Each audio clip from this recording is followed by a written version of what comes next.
Marvel studios की Thunderbolts theatre में release हो चुकी है। ये मार्वल सिनेमैटिक यूनिवर्स के फेज 5 की लास्ट मूवी है, जिसकी शुरुआत एक यूनिक प्लेस से होती है जो लार्जर एमसीयू के बारे में एक इंटरेस्टिंग मेटा कन्वर्सेशन में टैप करती हुई फील होती है। फ्लोरेंस प्यू की एलेना बेलोवा दुख की धुंधली बादल वाले सिचुएशन में है। वो लाइफ के इमोशन से गुजर रही है क्योंकि वो काइंड ऑफ यही कर रही है सबकॉन्शियसली। उसे एक असाइनमेंट मिलता है, वह उसे पूरा करती है। यह वही है जिसके लिए उसे बनाया गया था। भले ही उसका मन अब इसमें ना हो, भले ही उसको परवाह ना हो, भले ही उसके अंदर एक ऐसा हो जो उसे रोक रहा हो। कुछ मिनटों के लिए ऐसा लगता है कि मार्वल ऑडियंस से बात करने के लिए येलेना का यूज एक वेसल या माध्यम के रूप में कर रहा है, यह कहने के लिए कि हम समझ गए हैं, हम आपको अपना बेस्ट नहीं दे पा रहे हैं और हम यहाँ फिर से कोशिश करने जा रहे हैं। लेकिन थंडरबोल्ट्स अभी भी एक अल्टीमेट एमसीयू मिक्स्ड बैग है और लिटरली बीते वर्षों में एमसीयू प्रोजेक्ट्स एक्सपेक्टेशन से नीचे ही रहे हैं, जिनसे उनके बॉक्स ऑफिस नंबर्स पे भी इंपैक्ट देखने को मिला है। और ये बात उन्हें अच्छे से समझ में आ गया है, जैसा कि वो इस सीन को एज अ एडमिट रेफरेंस की तरह इंटरेक्ट करने की कोशिश किए हैं। Latest Marvel film overall tapestry में एक इंटरेस्टिंग पीस है, जिसमें एक ऐसा ग्रुप है जो टीम के किसी भी क्लासिक इटरेशन से शायद ही मिलता जुलता है, और एक टाइटल एस्टिक जो एक फनी मार्केटिंग प्लॉट बन गया है। यह मार्वल के बी प्लॉट्स के स्पॉटलाइट में लाने के लिए भी एक प्लेस है। ब्लैक विडो में पीयू के रेडिएटिंग चारिज्मा के बावजूद जो वह इस फिल्म में भी डिलीवर्स करती हैं, उसकी आखिरी एमसीयू अपीयरेंस हॉकाई सीरीज में थी।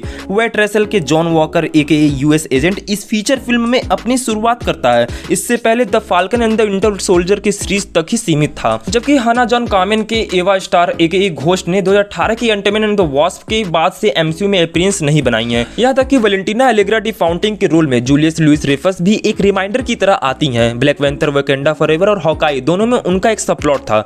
मार्वल के पहले 3 फेजेस की बिगेस्ट फैन फेवरेट में से एक सेबेस्टियन स्टेन अब captain America brave new world में अपने एक सीन अपीयरेंस के लिए कंटिन्यूएशन की तरह प्रेजेंट है। हालांकि डेविड हार्बर का रेड गार्जियन क्लियरली यहाँ अन्य लोगों की तरह से मोल्ड है। अब तक केवल 2020 के ब्लैक विडो में दिखाई दिया है। एज ए कैरेक्टर उसका बाउंडलेस जॉय उसे अपने मोस्टली साथियों के साथ बिहेवियर से कुछ अलग फील कराता है। जैसा कि नोटेड है, थंडरबोल्ट्स एमसीयू के डिफरेंट कैरेक्टर्स के एक ग्रुप के बारे में है, जिन्हें सरप्राइजिंग सर्कमस्टांसेस के थ्रू एक साथ लाया जाता है। जिस तरह से टीम को जोड़ा जाता है वह इसके मोर क्लेवर आइडियाज में से एक है, क्योंकि वे सभी एक दूसरे को खत्म करने के लिए तैयार हैं, लेकिन बाद में उन्हें एहसास होता है कि सभी को मैनिपुलेट किया जा रहा है। टीम बनने में उनकी क्लियर अनइंटरेस्ट के बावजूद एकमात्र उपाय एक साथ रहना है। इस सब के सेंटर में बॉब के रोल में लेविस पुलमैन है, जो शायद जितना दिखता है उससे कई मोर पावरफुल है। थंडरबोल्ट्स उन मोमेंट्स में बेहतरीन है जब यह पीयू को स्पॉटलाइट में ले जाता है। वह जिस तरह से कैजुअली पेश आती है, साथ ही स्क्रीन पर फील की जाने वाली एक एक्चुअल प्रेजेंस होने के कारण वह किसी भी मोमेंट को अपने इमीडिएट वेट के साथ देती हैं।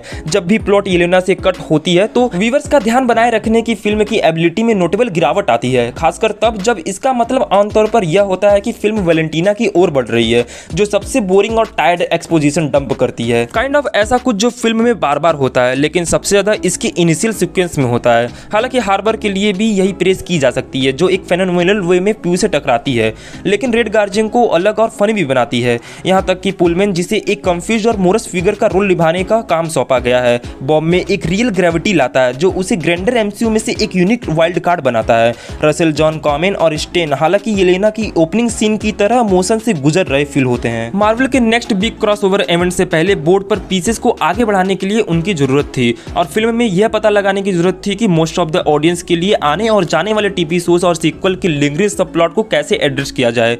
उनमें से कोई बुरा नहीं है, लेकिन वे एक छाप छोड़ने में फेल रहते हैं। इनफैक्ट वेस्टेड वर्ड फिल्म में स्टैंग के रोल का एक्यूरेट डिस्क्रिप्शन है। एमसीयू का वैसे भी बकी बार्न्स का यूज करने के मामले में सबसे अच्छा ट्रैक रिकॉर्ड नहीं रहा है, लेकिन उसकी कई अपीयरेंसेस को देखते हुए यह स्पेशली नोटेबल लगता है। थंडरबोल्ट्स का ज्यादातर हिस्सा अनइंस्पायर्ड लगता है। अदर शोज और स्टोरीज के पीसेस को एक साथ जोड़कर इस तरह से बनाया गया है कि यह समझ में आता है, लेकिन अक्सर इतनी जल्दी निकल जाता है कि आप रियली इसके बारे में सोच भी नहीं पाते हैं। लगभग हर दूसरी मार्वल मूवी की तरह इसमें भी सर्विसेबल एक्शन है, जो चार्मिंग कास्ट की फनी बैंटर से बैलेंस्ड है। साथ ही कुछ स्टंट जो स्मोकी रूम में कोरियोग्राफ किए गए हैं, जिससे उन्हें देखना नियरली इम्पॉसिबल हो जाता है, लेकिन यह आपको एवेंजर्स एंड गेम के बाद के वर्ल्ड में केवल इतना ही दिखा सकता है। थंडरबोल्ट के थर्ड एक्ट के आने तक फिल्म रियली कुछ इंटरेस्टिंग और यूनिक नहीं करती है, और डायरेक्टर जैक श्रियर एक ऐसा सीक्वेंस डिलीवर करते हैं जो एमसीयू में लगभग किसी भी अन्य चीज से अलग है। इस टीम के बारे में एक मजाक शुरू में किया जाता है कि वे ज्यादातर सिर्फ ऐसे कैरेक्टर हैं जो चीजों को पंच कर सकते हैं, और फिल्म का फाइनल सेक्शन उन्हें उस पावर को अबेंडन और अपनी सोल के डेसोलेट पार्ट का सामना करने के लिए फोर्स करके इस पर सीधा हेड ऑन करती है।